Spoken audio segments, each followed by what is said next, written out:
I'm here today at St Joseph's Gym, Newport, with Tosin Kejawa. Thank you for joining us today. Just to start off with, obviously you've come over from Nigeria to fight here in the UK.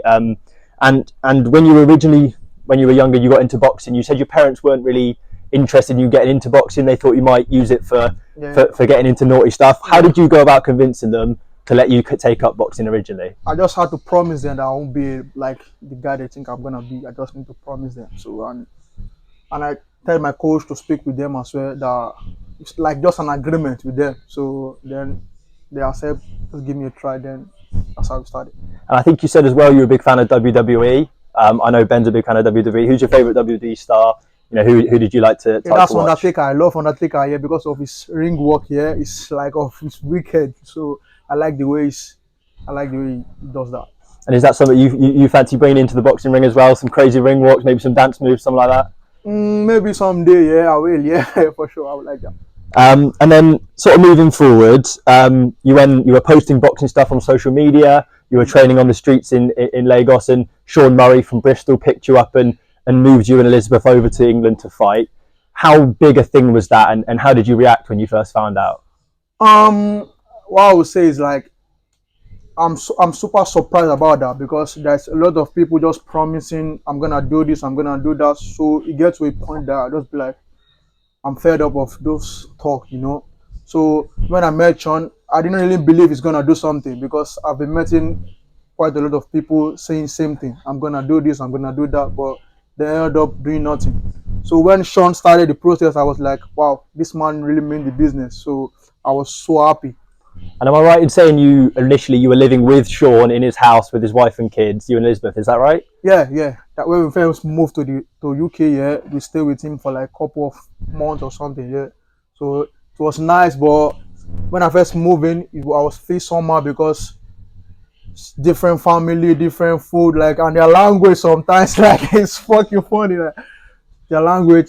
Sometimes I really understand what they're saying, and sometimes I'll be like, but it's so fun. I love them. I love those guys that, like, the way they just accept me like their family. I so much love that. And then obviously onto your boxing career and some of the fights you've had. Your last fight won the fight of the year with Nielsen Boxing. You obviously got the WPC Africa light heavyweight championship for that fight. How big was that fight for you? And obviously I think there was an injury shortly after can you just talk to us a little bit about that as well? That fight is just like a step up for me, because I really need that to move on with my career. I'm super happy about that, because that guy was really tough, because you can see from the fight. Yeah, he's also a champion. Most people don't really know him, because I know African guys. Yeah, no way. It's not easy something. I don't expect that fight is gonna go that way, but it's boxing. Anything just can happen, and this is what it is. And then some of the people you've been able to fight when you've been in the UK, the likes of Dan Aziz, Zach Chelly. How important it is there to get in the ring with those guys and spar and you know, work on your trade with some of the biggest names in the industry? Yeah, I really love that, because it's like I get more experience from them, some good advice from them. I really like that. I would love to do more rounds with them, just to improve my techniques and other stuff. I like that. Now, we spoke to Tony on Monday, and he said that you and Jordan are sort of the jokers of the gym. You like to have a laugh. But who's the toughest spar in the gym? Who do you get in the ring with and gives you a hard time in terms of the people here in the gym? Yeah, there's one guy here. It's an amateur guy. He represents Wales. I don't really know his name. I guess he's from Nigeria also. That guy is really tough. He's amateur. He fight at middleweight. I didn't really know his name, but I know him. I can see him. I know him. And then obviously you said recently you want to be ranked top 10 by the end of this year. Yeah. And I also was looking on BoxRec, and you're ranked higher than someone like Ben Whittaker is in the light heavyweight division. Obviously he's blowing up, making a big name of himself. Who do you want to fight in terms of to get yourself that top 10 ranking and obviously move on from there? I don't really mind anybody, because I'm ready for anything they throw at me. Like, you know, I don't mind anybody. I don't need to start calling names. They know me and they know my manager. They can just contact me if they want the smoke. That's just it. Fair enough. Do you know of Ben Whittaker? Or do you know him as a fighter? What do you make of the whole how he is in the ring, the taking the piss and the dance moves and stuff? Is that something you can get behind, or if they put you in there, would you put a stop to that? It's just his style. I don't mind.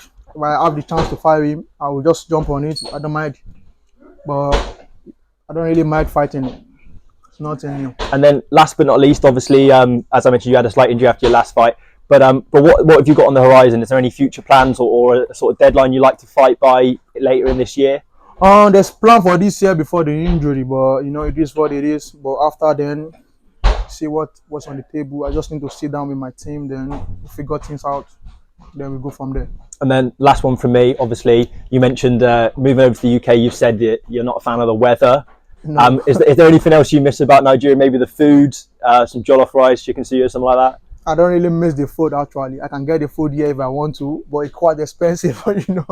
Yeah, I don't really mind. But the weather, no, Not a fan. no, what I want. But I just need to keep struggling. That's just it. To get what I want. Just need to forget about the weather, then keep doing my thing. That's it. Right. Thank you very much. Cheers.